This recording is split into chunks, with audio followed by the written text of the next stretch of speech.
ស្ដេចមួយអង្គនេះគាត់ពិតជាលោភលន់ខ្លាំងណាស់ក្នុងបន្ទប់ក្រំដីគាត់បានជងមាសតលាក់ទុកយ៉ាងច្រើនមួយថ្ងៃគាត់លេងតែនឹងមាសនោះទេក៏ព្រោះអីគាត់ចូលចិត្តមាសខ្លាំងណាស់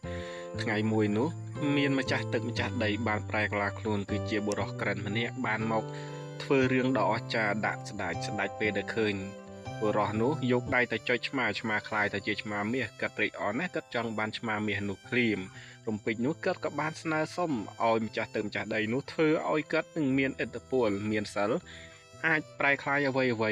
ក្លាយទៅជាមាសនៅពេលដែលគាត់ចាប់រំពេចនោះហើយគាត់ក៏បានទទួលនៅវេទមន្តនោះ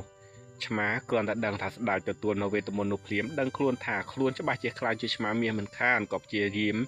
រត់ចេញបះជើងបះដៃពីក្នុងរូងស្ដេចនោះក៏មិនបងយូរដែរក៏បានរត់ដេញចាប់ឆ្មានោះភ្លាមតែម្ដងឆ្មារត់ទៅឡើងនឹងដើមឈើពេលនោះហើយស្ដេចក៏រត់មកអោបដើមឈើពឹបស្រាប់តែដើមឈើនោះคล้ายទៅជាមាសរួមទាំងផ្លែឈើទាំងអស់ក៏คล้ายទៅជាមាសផងដែរបន្ទាប់មកឆ្មាក៏បានធ្លាក់ផុសលើក្បាលរបស់គាត់ត្រេកអរខាងណាស់ព្រោះឆ្មានោះបានទៅជាឆ្មាមាសដូចគាត់ប្រាថ្នាគាត់ដើរប៉ះផ្កាប៉ះអីពេញនឹងព្រមទាំងទៅប៉ះទឹកក៏คล้ายទៅជាមាសគាត់រំផងអរផងរត់ទៅដល់មុខកញ្ចក់ហើយគាត់ក៏ញញឹមដាក់កញ្ចក់បន្ទាប់មកគាត់ញញធ្មេញរបស់គាត់ឃើញថាធ្មេញរបស់គាត់អត់មានធ្មេញមាសនោះទេអញ្ចឹងគាត់ដាក់ធ្មេញមាសមួយទៅតើវាយ៉ាងម៉េចវិញរំពេចនោះគាត់ក៏បានយកដៃនៅចង្អុលនៅធ្មេញរបស់គាត់ក៏คล้ายទៅជាមាសគាត់ត្រេកអរណាស់សប្បាយគ្មានអ្វីប្រៀបទេពេលនោះគាត់ស្រេកឃ្លានអាហារពេលនោះគាត់ក៏បានមកប៉ះតុរបស់គាត់ដែលគាត់អង្គុយនោះតុក៏คล้ายទៅជាមាសទៀតថែមទាំងប៉ះកំរាលដែលព្យួរកករបស់គាត់កណ្ដាលដែលព្យួរកកក៏คล้ายទៅជាមាសប៉ះស្លាបព្រាក៏ស្លាបព្រាคล้ายទៅជាមាស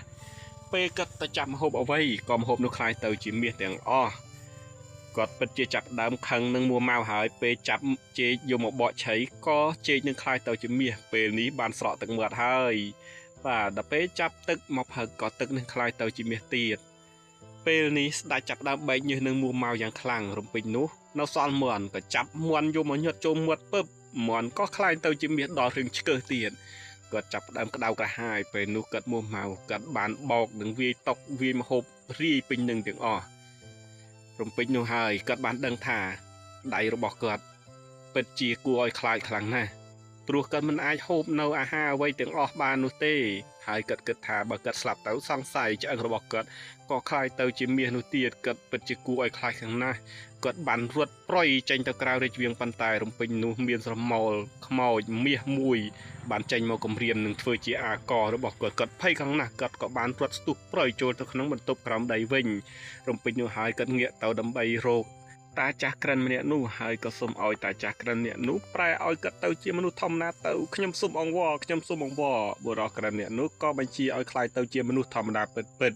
ភ្លេចខ្លាយទៅជាស្ដេចដដែលវិញទៅហើយរំពេចនោះហើយសំបីខោអាវស្ដេចនឹងព្រះរាជវាំងក៏បាត់អស់ដែរនៅសល់តែខលីអូនឹងអាវមួយនឹងប៉ុណ្្នឹងឯង